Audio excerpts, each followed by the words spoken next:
Notre conviction est que les élections prochaines, pourvu qu'elles soient organisées de façon crédible, peuvent aboutir à la création d'institutions irakiennes pleinement légitimes et permettre à ce pays de reprendre les rênes de son destin.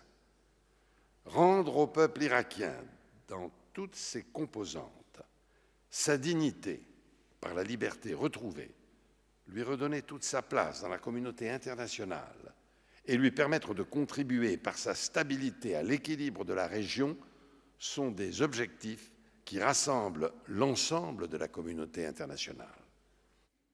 Un monde complexe et mouvant, le cas de l'Iran est sans aucun doute l'urgence du moment.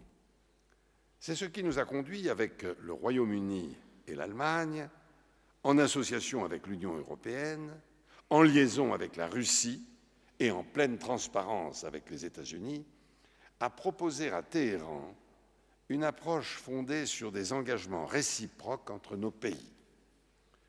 Dès lors que l'Iran décide de mettre en œuvre des mesures de confiance pour garantir la nature pacifique de son programme nucléaire, dans l'immédiat et dans l'avenir, nos trois pays, en liaison avec l'Union européenne et ses États membres, peuvent s'engager avec lui dans une coopération à long terme dans les domaines politiques, économiques et technologiques, dont le nucléaire civil naturellement. Par-delà chacune de nos nations, l'évolution même du monde. Nous croyons à l'universalité de l'aspiration à la liberté et à l'exercice de la citoyenneté. Nous devons soutenir partout les réformateurs dans le respect de l'identité des peuples.